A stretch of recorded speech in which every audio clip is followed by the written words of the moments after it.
الحمدللہ رب العالمین والعاقبۃ للمتقین والصلاة والسلام علی اشرف الانبیاء والمرسلین۔ محترم ناظرین و سامعین، سنن ابن ماجہ میں سے ابواب النکاح ہم سماعت فرما رہے ہیں۔ آج ابواب النکاح کا عنوان نمبر 9 ہے، باب النظر الی المرأة اذا اراد ان يتزوجها، کہ جس عورت سے نکاح کرنے کا ارادہ ہو اسے ایک نظر دیکھ لینے کا بیان۔ اس عنوان کے قائم کرنے کا جو امام صاحب کا مقصد ہے وہ کیا ہے کہ جب انسان کسی سے نکاح کرنا چاہتا ہے تو عورت کو دیکھنا چاہیے، اور نبی علیہ السلام نے ایک نظر دیکھنے کی اجازت دی ہے۔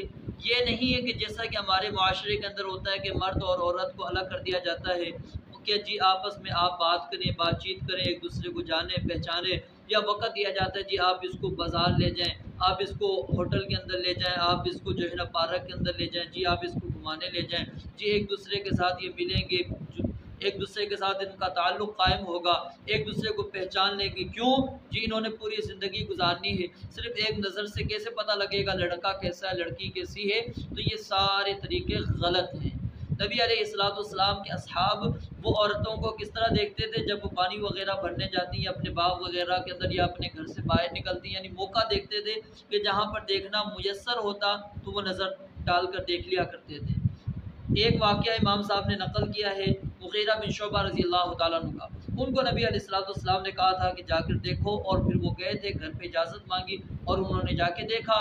اور یہ دیکھنے کا جو مقصد ہے کہ لڑکا لڑکی کو دیکھ لے یا لڑکی لڑکے کو دیکھ لے، کیوں رکھا گیا ہے؟ کیونکہ انہوں نے اپنی زندگی گزارنی ہے، اور اس سے ہو سکتا ہے کہ ان کے درمیان میں موافقت پیدا ہو جائے اور وہ آپس میں نکاح کر لیں، بعد میں مسائل ان کو پیدا نہ ہو۔ لیکن جیسا ہمارے معاشرے کے اندر طریقہ چلتا ہے، یا تو دونوں کے والدین کے سامنے بٹھا دیا جاتا ہے، بات چیت کرائی جاتی ہے، یہ غلط ہے، یا پھر الگ کمرے میں بٹھا کر ان کی بات چیت کرائی جاتی ہے، یہ بھی غلط ہے، یا باہر ان کو موقع دیا جاتا ہے جی آپ باہر بیٹھ کر جا سکتے ہیں، بازاروں میں جا سکتے ہیں، وہاں جا سکتے ہیں، مل سکتے ہیں، ایک دوسرے سے مجالس قائم کر سکتے ہیں۔ یہ سارے طریقے اسلام کے خلاف ہیں، ہمیں اس سے بچنا چاہیے۔ یہ بے حیائی کو پروموٹ کرنا ہے، بے حیائی کو پھیلانے والا معاملہ ہے۔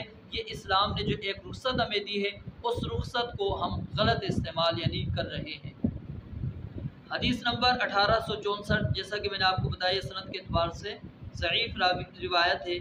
محمد بن مسلمہ بیان فرماتے ہیں رضی اللہ تعالیٰ عنہ کہ میں نے ایک عورت کو نکاح کا پیغام دیا، میں اس کو دیکھنے کے لیے چھپ جایا کرتا تھا، حتیٰ کہ میں نے اسے اس کے باغ میں، کھجوروں کا جو باغ تھا اس میں نے دیکھ لیا۔ حاضرین میں سے کسی نے کہا آپ اللہ کے رسول علیہ السلام کے صحابی ہو کر بھی ایسا کرتے ہیں؟ انہوں نے کہا میں نے رسول مکرم صلی اللہ علیہ وسلم سے سنا، آپ فرما رہے تھے جب اللہ تعالیٰ کسی شخص کے دل میں کسی عورت سے نکاح کی خواہش ڈال دے، یعنی انسان کو گھر والوں نے بتایا کہ جی ہمیں لڑکی پسند ہے، اس کا حلیہ بتایا، انسان کو خوبصورتی بتائی، اب تو بلکہ تصویر بھی موجود ہے، اب ویسے دیکھنے کی ضرورت نہیں، آپ تصویر بھی دیکھ سکتے ہیں، تو آپ ریئل اس کی تصویر اسی وقت بنا کر لے آئیں، لا کے دکھا دیں، اب ویسے دیکھنے کی بھی ضرورت نہیں ہے۔ تو جب اللہ تعالیٰ کسی عورت سے نکاح کی خواہش ڈالے تو اسے دیکھ لینے میں آپ علیہ السلام نے فرمایا کوئی حرج نہیں ہے۔ حدیث نمبر 1865، انس بن مالک رضی اللہ تعالیٰ عنہ سے روایت ہے کہ مغیرہ بن شعبہ رضی اللہ تعالیٰ عنہ نے ایک خاتون سے نکاح کرنے کا ارادہ کیا، تو نبی علیہ السلام نے ان سے فرمایا جا کر اسے دیکھ لو، امید ہے کہ تم دونوں میں موافقت پیدا ہو جائے گی۔ انہوں نے ایسا ہی کیا، پھر اس سے شادی کر لی۔ اس کے بعد انہوں نے اس سے موافقت کا ذکر بھی کیا کہ ہم نے اس طرح جب دیکھا تو پھر کیا ہے ہمارے اندر موافقت پیدا ہو گئی، بعد میں ہمارے لیے مسائل نہیں بنے۔ اور اگلی روایت کے اندر مزید وضاحت موجود ہے اسی روایت کی۔ 1866 نمبر حدیث مغیرہ بن شعبہ رضی اللہ تعالیٰ عنہ سے روایت ہے، انہوں نے فرمایا میں نبی علیہ السلام کی خدمت میں حاضر ہو کر ایک خاتون کا میں نے ذکر کیا، تو میں اس سے نکاح کے لیے پیغام بھیجنے والا ہوں، تو آپ علیہ السلام نے فرمایا جا کر اسے دیکھ لو، امید ہے تمہارے درمیان محبت پیدا ہو جائے گی۔ چنانچہ میں ایک انصاری خاتون کے ہاں گیا اور اس کے والدین سے اس کا رشتہ طلب کیا، اور انہیں رسول مکرم صلی اللہ علیہ وسلم کا ارشاد بھی سنایا۔ اب یہاں پر دیکھیے لڑکا خود جا رہا ہے، تو اس میں کوئی یعنی کہ بے حیائی نہیں ہے کہ اگر کوئی مرد آ کر کوئی لڑکا خود مطالبہ کرتا ہے کسی کے والد سے کہ جی میں آپ کی بیٹی سے نکاح کرنا چاہتا ہوں، تو اس میں ہمارے ہاں تو کیا ہوتا ہے، جی جی دیکھو کتنا بے حیا ہو گیا، بے شرم ہو گیا، خود ہی نکاح کا پیغام لے کر چلا گیا. نہیں، لے کر جایا جا سکتا ہے، کوئی مسئلہ نہیں ہے. کیونکہ آپ کی ایک لڑکی کے بارے میں خواہش پیدا ہو گئی ہے تو آپ حرام طریقے کے بجائے آپ اس سے جائز طریقے سے رشتہ جا کے اس کا طلب کریں. تو انہیں رسول اللہ صلی اللہ علیہ وسلم کا ارشاد بھی سنایا کہ آپ سے میں نے ذکر کیا تو آپ نے فرمایا کہ جاؤ تم دیکھ لو. یوں محسوس ہوا کہ اس کے والدین نے اس چیز کو پسند نہیں کیا، یعنی کہ یہ مرد اس لڑکی کو دیکھے، والدین نے اس کو پسند نہیں کیا. تو لڑکی پردے میں تھی، اس نے یہ بات چیز سن لی. چنانچہ اس نے کہا اگر تجھے اللہ کے رسول علیہ السلام نے دیکھنے کا حکم دیا ہے تو دیکھ لے، ورنہ میں تجھے قسم دیتی ہوں کہ جھوٹا بہانہ بنا کر مجھے نہ دیکھنا. یعنی یہاں سے یہ بات بھی ثابت ہو گئی کہ جس سے صرف نکاح کرنا چاہتا ہے انسان، خواہش پیدا ہو گئی کہ ہاں میں اس سے نکاح کرنا چاہتا ہوں، تو وہ پھر اس کو دیکھ لے، ویسے جھوٹا بہانہ بنا کر نہیں دیکھنا چاہیے. اس نے گویا اس بات کا بہت بڑا سمجھا، سنتے ہی اعتبار نہ آیا کہ نبی علیہ السلام نے یہ بات فرمائی ہوگی.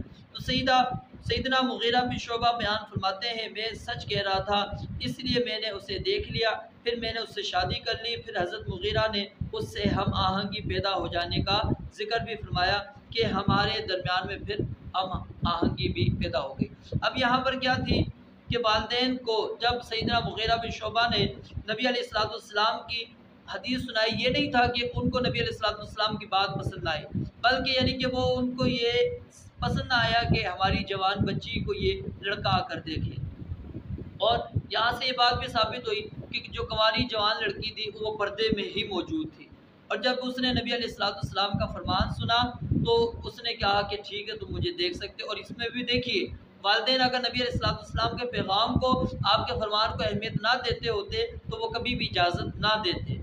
انہوں نے اجازت کیوں دی؟ ان کے نزدیک نبی علیہ السلام کا فرمان وہ ایک اہمیت رکھتا تھا، اس لیے لڑکی نے اپنے آپ کو دکھانا بھی پسند کر لیا، غوارہ کر لیا، اور والدین نے بھی اس بات کی اجازت دے دی کہ ٹھیک ہے اگر تم نبی علیہ السلام کا فرمان لے کر آئے ہو، نبی علیہ السلام نے حکم دیا تو پھر تم دیکھ لو. اور پھر وہ بیان کرتے ہیں کہ جب دیکھا تو اللہ تعالیٰ نے ہمارے درمیان میں موافقت بھی پیدا کر دی. یعنی کہ دیکھنے کا جو مقصد ہے وہ کیا ہے؟ موافقت پیدا کرنا ہے، ایک دوسرے سے موافقت ہو جائے، محبت ہو جائے، شاید کہ آپس میں نکاح ہو جائے. رب العالمین سے دعا ہے اللہ رب العالمین ہمیں احادیث مبارکہ سمجھنے اور عمل کرنے کی توفیق عطا فرمائے. وآخر دعوانا